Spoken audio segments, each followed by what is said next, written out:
Oke, assalamualaikum warahmatullahi wabarakatuh. Selamat sore semuanya. Jadi saya mau mengenalin sistem kami yang kami buat, yaitu Sintori. Ini sebenarnya udah di hosting. Ini tapi tampilannya seperti ini. Ini saya menggunakan lokal aja karena lebih cepat daripada hosting untuk jalannya ya. Di sini sistem inventory yang kami buat. Jadi ini tampilan untuk awalnya. Ini indeks HTML ya atau indeks PHP-nya. Dan ini untuk tampilan si user si admin tapi user kedua atau si admin. Nah, pertama kita misalnya login dulu sebagai ini udah dikasihin sesuatu ya, jadi maksudnya udah dikasihin Gmail atau verifikasi, jadi nggak bisa sembarangan orang masuk gitu ya. Nah, kita sebagai admin nih. Nah, ini untuk admin, ini admin. Terus ini tampilan untuk user. Nah, misalnya gini usernya. Pertama saya jelasin admin dulu. Jadi ini admin tampilannya gini. Ini real time ngitungnya sesuai yang ada di sini. Kalau daftar barang sesuai yang ada di barang. Ini ada berapa dihitung.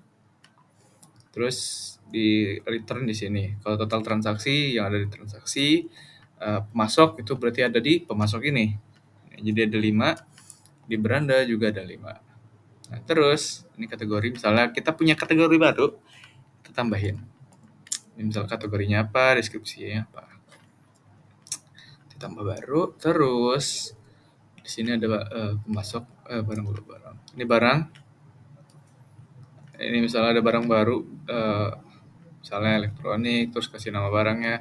Pemasoknya dari siapa? Pemasoknya nanti kita coba. Ini pemasoknya misalnya dari Sikur. Stoknya berapa, harga beli berapa, harga jual berapa. Terus pemasok. Nah, ini pemasok.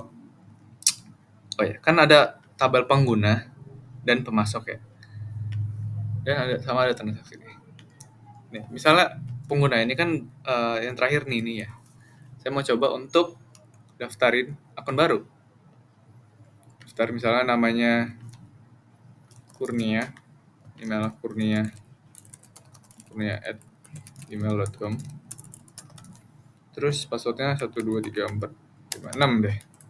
Jadi sama watch 1234556. Ini misalnya buat akun baru.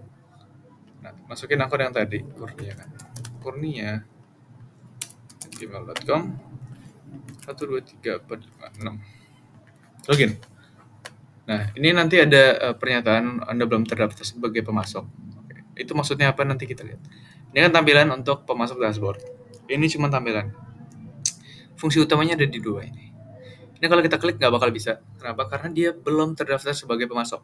Jadi meskipun sudah daftar akun baru, dia nggak bisa sembarangan jadi pemasok barang. Kita perlu melakukan pendaftaran. Nah, di sini kan kita refresh. Ini tampilan admin ya. Ada Kurnia yang baru. Role-nya masih unknown. Dia belum diketahui lah. Dia ini siapa. Nah, untuk mendaftarkannya, kita bisa, ini sebenarnya mark aja. Ini buat di mark. Ini aksi ini marknya. Ini adalah mark atau tanda aja. Kita harus daftarin di pemasok ini. Kita tambah pemasok baru. Nama perusahaannya misalnya Huawei. Kontak personnya. Nah, kontak person kita isi dengan nama username tadi. Ini harus sama persis. Kapitalisasinya dan lain-lain. Kurnia. Terus di sininya kurnia@gmail.com.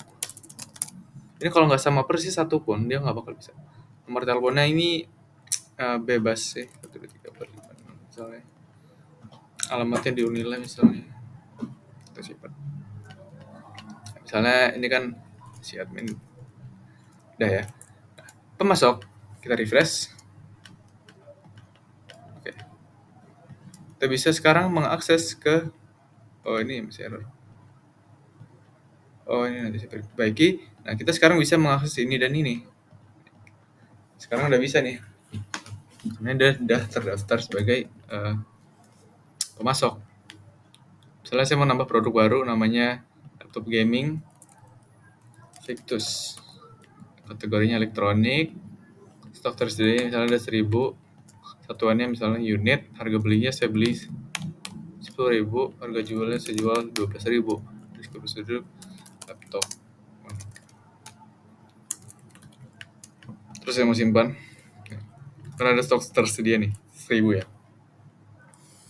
Nah, ini dia bakal dapat notif barang keluar atau masuk kalau memang keluar. Nah, jadi yang mengontrol semuanya adalah si admin. Jadi pemasok tugasnya benar-benar cuma sebagai pemasok. Oke. Nah, misalnya kita buat transaksi. Misalnya kita buat transaksi baru. Kita cari apa sih barangnya tadi? Misalnya yang kejual tadi Victus. Jenisnya misalnya ada yang beli, keluar kan berarti. Misalnya yang beli 500 berapa ya? 300 deh. 300. Ini kan ada penghitungan stok otomatisnya. Misalnya dibeli PT Anugrah Hotel. Ya, Anugrah Hotel. Harusnya ini jadi 700 kan. Ini stok awalnya 1.000. Oke, kita simpan. Kita berhasil tambah. Ini ada transaksi keluar dibeli PT. Ini masuknya penjual atau internal. Kita cek untuk kita refresh nih. Nah, jadi ada barang keluar di sini. Jadi ada barang keluar sebenarnya 300. Ini kan punya si Kurnia ya. Makanya dia dapat notif nih, barang keluar. Jadi jenisnya itu keluar, terus total keluar ini adalah banyak barang dikali dengan harga beli. Harga jual. Kenapa dikali dengan harga jual? Karena itu sebagai keuntungan lah. Kalau barang masuk berarti dia di sini dia tempatnya. Misalnya di sini buat transaksi baru si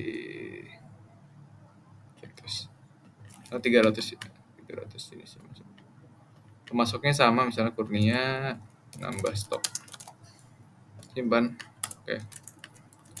Nah, dia beda kan nilainya.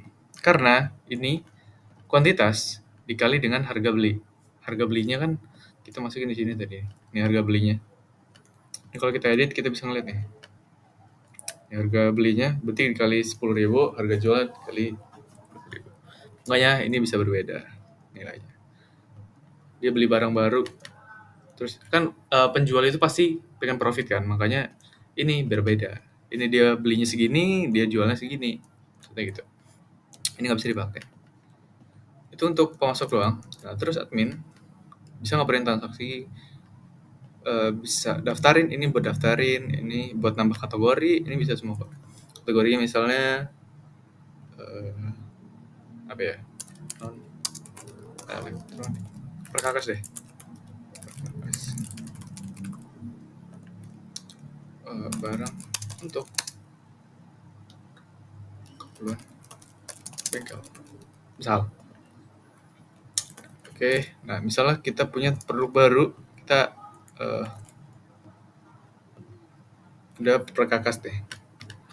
Misalnya produknya ada obeng. Stoknya misalnya ada 900, satuannya misalnya lembar. Ini kan sebagai contoh aja ya. Misalnya lembar. Ini kan sebagai contoh. Harga belinya misalnya 5.000. Harga jualnya 7.000. Obeng motor. Simpan. Oke, obeng motor. Sekarang kita udah dapat barang lagi. Nah, kan tadi si Kurnia nambahin barang kan. Dia nambahin barang ini. Nah, si admin dapat notif juga. Dia sekarang ada si obeng. Obeng stoknya 900. Ini yang dicatat stok awal ya. Juga stok awal. Misalnya ada yang beli, saya kan misalnya PT ABCD, misalnya ada yang beli kan. Berarti dia transaksi, berarti kan dia beli. Berarti kan, salah pencet lagi. Masuk transaksi, buat transaksi baru, obeng, ada yang beli. Apa terus? Beli oleh Lovers. Oke. Si ini bakal dapat notifikasi nih, stoknya berubah. Terus di sini ada pencatatannya gitu. Oke, terima kasih. Wassalamualaikum warahmatullahi wabarakatuh.